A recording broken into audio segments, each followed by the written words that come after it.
Sound check, sound check. So, magandang gabi mga kabayan. Andito tayo sa Filipino favorites. Kasama natin si Alberto. Ang apelido, Rafael. Kilala ba si Melay? Hindi. Maraming Alberto sa ba? Alberto talaga apelido mo? Apelido. Okay. Yun. So, wala. Ano lang kami, podcasting lang, kwentuhan lang. Habang nag-set ng beer. Carlton Dry. Ilang percent to? 4.5 lang yan. Pero ito palagi ko iniinom eh. Tagal na ako hindi nakainom. 3 months na. Utang tindi Grabe, natitiis mo yun. Hindi ka pala lasinggero Layo na kainuman ko, taga Morley. Mahirap eh. Ba't di ka ba nag-iinde? Pwede ka mag-inom mag-isa. Ayoko. Nakakalungkot mo ginom mag-isa. Ako, nasanay ako mag-inom na mag-isa. Lalo na sa Tasmania ako nung bagong dating ako dito. Wala pa ako masyadong kilala noon. Wala pa talaga akong kilala doon. Sarap din. Tapos, ako mahilig makipagkilala eh. Kahit nung dito sa Kalgoorlie, wala rin kakilala dyan eh. Kasi simula nung nag-gym ako noong January, di na ako minum eh. Parang dagdag ka na rin yan, cholesterol. Pag niyaya, di inom. Wala niyaya. Nakakalungkot naman yung buhay mo dito. Hindi. Ilang taon ka na sa trabaho mo? Mag-isang taon na, no? Mag-isa pa lang. 9 months. 9 months? Ano pa na agency mo? Cirrus Global. Buja. Sino nag si Sir Jeff? Hindi. Si Ma'am Janice. Mamich ako, Mamich. Okay.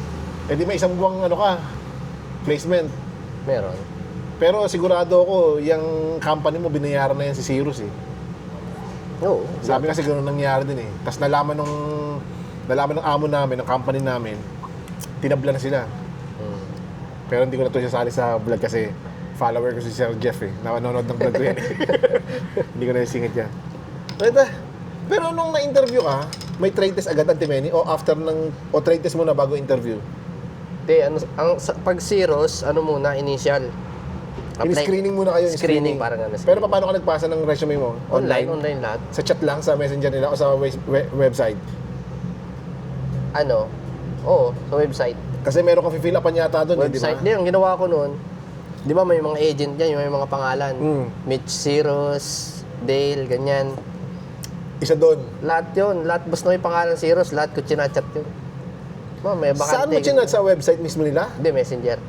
Sa may Facebook? Oo. Di ba yung mga nila, yung parang nag-ano ng... Mga nagre-recruit? Nagre-recruit, yun. May mga kanya-kanyang pangalan yung mga yan eh. Yun. Halos lahat ko chinat yun, lahat. Lahat naman, nag-reply naman sila? Yun, nag-reply. Tapos pinapasa ko sa email. Nagbigay sila ng email address o nagbigay ng link? Email. Email address, doon mo sinend yung CV mo? Tapos in-interview ko ni Ma'am Mitch sa initial. Saan ka ba nagtatrabaho dati sa Pinas? Di galing ako sa Japan. Ayaw nga pala. 6 years ako sa Japan. Tapos, nag-apply ka, nasa Pilipinas ka noon, o sa Japan ka nag-chat? Sa Japan pa lang, bago ko umuwi, nag-chat na ako. Tapos, nalaman nila nasa Japan ka pa? Kasi, di sila nagkakandak naman sila ng online. Online? Oo. Pero recently kasi, puro na face-to-face. Pero hindi ka nag-cross country? Hindi. Umuwi ka muna? Walang cross country. Pag galing ka Cirrus, hindi pwedeng Kumbaga si Cirrus hindi tumatanggap ng cross country. Talagang pinauwi ka dapat no? I-schedule talaga no? So ikaw, in-schedule ka o pinauwi ka? Ano ba? O umuwi ka talaga? Umuwi na talaga ako. Umuwi ka na talaga? At nagplano ka mag-Australia talaga? Plano na. Paka-uwi ko pa lang, pahinga lang ako ng isang buwan. Apply na. Oo, syempre. Anong tumunga araw? Ginawa ko nun kasi nahihirapan ako Bicol, Manila eh. Taga Bicol ka ba? Oo. Ginawa ko noon, kinontak ko yung mga tropa ko dati sa construction. Balik ka sa construction. Nag-construction ka? Oo. Anong construction? Labor? Hindi. Fire pro kami. Akala ko kayo naghahalo na Hindi kasi sa construction pa din naman yun eh. Kasi pag sinabi mong construction, di ba? Kaya magbubuhat ng hollow blocks, maghahalo semento. Okay. Pati pa naman construction. Pasok ko doon. Subcon lang para pag alis ka, bilisan lang. Tapos ang interview sa'yo, anong tinanong sa'yo sa screening? Tinanong lang kung gaano ka katagal na nag-welding. Oo, ganun lang sa screening. Tapos, Background mo. Sinalang ka sa interview ng, trade test muna. After ng screening. Interview, sabay na. Interview, tapos trade test. Interview ng initial nila? O employer? Hindi, initial muna sa kanila. Tapos sinet ka na pang sinet ka na, oo. employer. Mm. So nauna ang interview ng employer bago yung trade test. Hindi, serious na interview. Hindi, after ng Cirrus, nag-employer ka na, interview, tapos trade test, trade test muna bago employer. Yung nangyari The sa same, the same araw. din na yun. Same day. Anong inuna nila? Interview muna o trade test? Interview. Kasi ang nangyayari dyan, sa interview minsan may bumabagsak na agad sa interview pa lang. So hindi na nila pinaparating pa ng trade test. Kunyari, hindi siya marunong mag-English o kaya sablay siya magsasagot dahil puro unsafe yung mga sagot niya, parang gano'n, di ba? Antimeni, ano yun ng employer yan. Hindi na tatanggapin. Kasi ganyan sa Cirrus may bumabagsak sa amin na sa interview pala ng employer, hindi na nakakarating ng trade test. Kumbaga pinipili na yun okay. So, marami kayo? Marami. Ilan nakapasa? Isa lang. Di, yung una ko, face to face. Pangalawa, online. Ba't naging dalawa? Bagsak sa una. At least, di ba? Sinubukan. At least, sumubok pa rin. Hindi kasi ganito yan Nabigyan ka ng unang pagkakataon na ma-interview ka ng employer, ibig sabihin, qualified ka. Ibig sabihin, may potential kang makarating dito kasi yung experience mo, sok pa dun sa mga hinabang ng employer. Nagkataon lang siguro, nataranta ka, mali yung sagot mo, ano ba nangyari nga pala? Ba't di ka nakapasa? Ano na kasi kami noon? Kumbaga, last, na kami? Bago pa sila nag-interview sa amin, May mga na-interview na una. galing na sila ng Cebu. Yung Cebu na interview doon. Kumbaga sa amin, namili na lang kung sino pa ang pwede pa doon. Siyam kami noon 2 days sila sa Cebu, tapos pagdating Maynila, nag-interview pa sila. Uy, special Tigi-isa? Dalawa, may pa nga barbecue pa Iba in-order mo? Tigi-isang ganito? Aray ko. Apunan na diretso. Puro lang karne. Hindi, busog pa ako ng konti. Pero pulutan lang. Tang nito. May pulutan kami, guys. Panis. Swig. Masarap Filipino dito. favorites. Nakakain ka na ba rito? Oo. Pag biyernes na o kaya Sabado, mahaba trabaho namin lagi pag mga ganyang araw Diretso na kayo rito. Diretso na ako rito. Buzzer beater lagi. Pasarado na sila, bibili pala ako. So, uwi ka na pala rito, mabalik tayo sa interview. So, nakapangalawang interview ka pala, Oo. So, yung interview unang... beer! So, ang interview mo una, bumagsak. Anong reason sa tingin mo? Anong reason ba't ka bumagsak? Bukod doon sa sinasabi mong baka napagpipili-pilian na kayo. Sa tingin mo, mali ba yung sagot mo? Ano ba? Siguro sa interview. Ano bang tanong? Ano ba tinatanong? Ano ba natanong sa'yo sa interview? Tungkol lang sa mga plano Plano, ganyan. Ang dami mong in-order, Gutom na Hapunan gutom, to. Hapunan. Yan, dami in-order na ito. Kailangan ba kanin, boss? Hindi na. Dito lang ako order kanin. Ang dami kong kinain kanina So, tingnan yan. Ano mga tinanong? Tinanong lang tungkol sa plano-plano? Oo, mga plano ka na. Pero, required ba dyan may police? Luis, may police. May police, ayun Wala na. Mapagbintangan pa kami, Hindi, so yun, ano nangyari? Ano nangyari? Bagsak. Ay, hindi, tanong ko pala, kailangan ba talaga marunong ka magbasa ng plano? Oo, advantage. Alam mo yung advantage na, di ba? Oo. Kaya nga sinasabi ko sa kanila Kasi may nabasa akong comment, minsan sabi, boss, marunong ako mag-welding pero hindi ako marunong magbasa ng yun ba yung hindi ba yung blueprint? Yun na yun. Yun yung blueprint? Tsaka kasi may mga sukat-sukat yan di ba?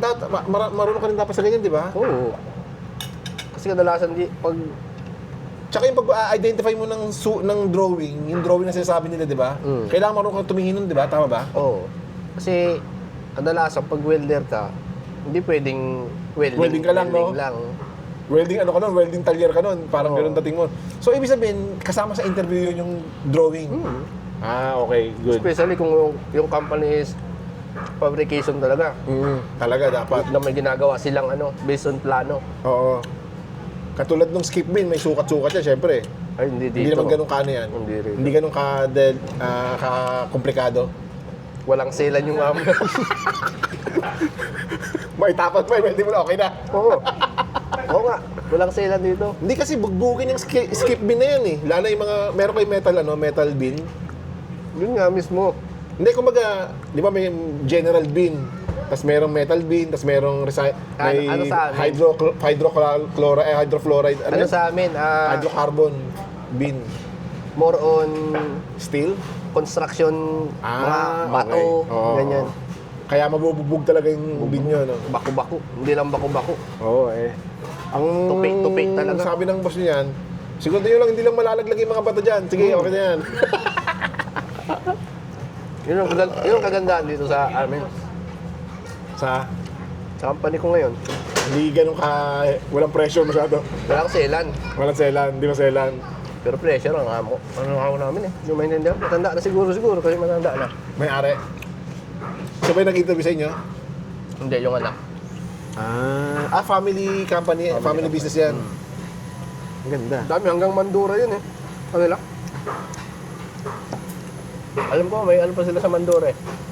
Branch. Hmm. Ganito gawin mo. So, ano bang plano nila? I-sponsor ka daw ba nila sa PR mo? Hindi. I-sponsoran. Sasagutin ba nila daw ang PR mo? Siguro, pero plano Kung ko, babayaran nila yung PR mo? plano ko lumipat eh. Oo, lipat ka. Maghanap ka ng mining hanggat maaari. Kasi ang mga boiler makers, mga fabricator sa mining, malalaki ang bigayan Oo. dyan. Nag-try na ako, gumawa na ako ng resume. Oh. Gawa ka ng, ano mo sa SIC mo, gawa ka sa SIC. Meron na ako. Meron ka na, may kumontak sa'yo. Meron na, kaso hindi ko naman inano. Kasi, parang ano pa ako eh, bago pa kaya pa eh. Pag wala na siya. Pag wala na Nahiya siya. ka pa? Oo. Hindi, sa bagay ako halos 7 years ako nag-sponsor sa akin eh. Oo. Hindi din agad ako umalis eh. Kasi sinagot din pati yung PR ko noon. Tapos mayroon akong pinirmang bond na kailangan ko pa magtrabaho ng additional 2 years dahil nilibre nga nila ako ng PR, parang ganun. Kondisyon. Oo, parang ganun. Pero ibang kasama ko, umalis na nang wala pang 2 years eh. Wala naman silang binayaran. Pero ako, na ano lang talaga ako. Bumigay na ako eh. Sabi ko eh, wala na, kailangan ko na lumipat. Tamlay kasi ng trabaho namin. Walang ano ba? Walang dating? Walang Walang thrill? Walang thrill. Meron. Kasi, panay-palo ka ng maso eh. Pero yung ano ba, yung quality. Hindi uso sa company namin yun. Kumbaga, hindi ka makapag-kompetensya ng pagandahan dahil nakakamo hindi na maselan. Wala. Kaya walang thrill ang datingan. Nung bago nga ako dun eh, yung sila pa lang dun. Hindi uso mag-grinder ng ano dun, bago welding. Kahit may pintura yan, welding. Welding yan. Ay, ganun ba? Oo. Eh, di ba pag may pintura, kailangan mo nakiskisin yun? Oo nga eh. Pero kumakagat din, kahit wala may pintura? Oo, ano lang, balat kayo. Parang wala din yun eh. Pero ganun sila nun. Pero pag ako, kasi ang hirap yung... may ano pa yon, may primer, tapos yung pintura pa sa ibabaw. Dagdag mo pa yung kalawang. Di ba? Pero Baka yung kalawang nag-penetrate kaya gumagana na rin. hindi ko kasi magamit yung ano ko ron. Yun! Puputi Dati ako. may ilaw pa. Puputi ako niyan. Ang ganda ng ilaw na yan, ha? Nakakasilaw. Luis, ano yung sisig nyo? Mukha ng baboy? Sa kabel. Tsaka belly? Ah, Ang sarap ng ito barbecue. cholesterol to, ah. Paano lang? Sarap yung barbecue.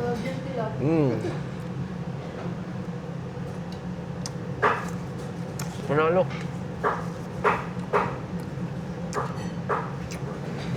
Ang 37 ba per hour, magkano inaabot ng fortnight niyan? Fortnightly ba kayo sumisweldo? Hindi, Weekly? Magkano pag inad mo ang fortnightly niyan? Umabot ng 3,000 mahigit? Oo. Abot na. Wala nang taksyon? Wala na. Ah, okay. Alternate kasi yung Sabado ko eh. Hindi Ngayon, palagi wala. may Sabado. Ah, Every other Saturday lang ang meron ka. Pero walang OT ka mong bayad yun eh, no? Ano lang, kumbaga, Patas pa rin. 37 pa rin eh, no? Lugi. Pero pag ganito, Pero okay na rin, dagdag na yung 37 eh. 7 to 6:30 na lang, binawasan ng 30 minutes eh. Pero yung 8 to 7, papalo naman ng 1-4 isang linggo. 1-4. So 2-8 ang isang dalawang linggo. Hindi, pag walang Sabado, 1-4. Pag may Sabado, Pag walang Sabado. Pag walang Sabado. Monday to Friday lang. may Sabado, abot ng 1-7. Kaya lagpas 3,000 din. Dati, ang per fortnight ko lang, 1,900.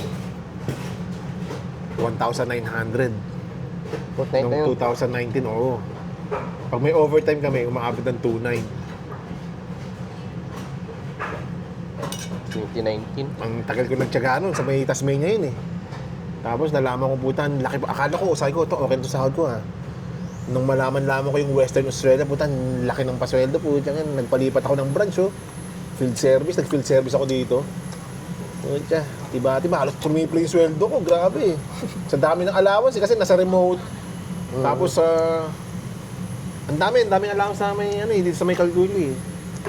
Kaya, halos tumiple yung sweldo ko eh. Yung isang nag-contact sa akin, 55 sa offer nun eh. Laki ah. Saang lugar? 5-4? Hindi. Dito lang sa Perth lang? Sa may Henderson. Sa? Henderson. Dito lang sa Perth? Sa unahan, papuntang Nordam. Papuntang Geraldton? siguro. Henderson? Ano ba yung Henderson? Lugar o company? Lugar. Ah. Perth. Ba't hindi ko Para, Henderson para na yun, ah? papunta, kung galing ka sa Perth, papunta sa inyo. Papuntang East. Pag galing Perth.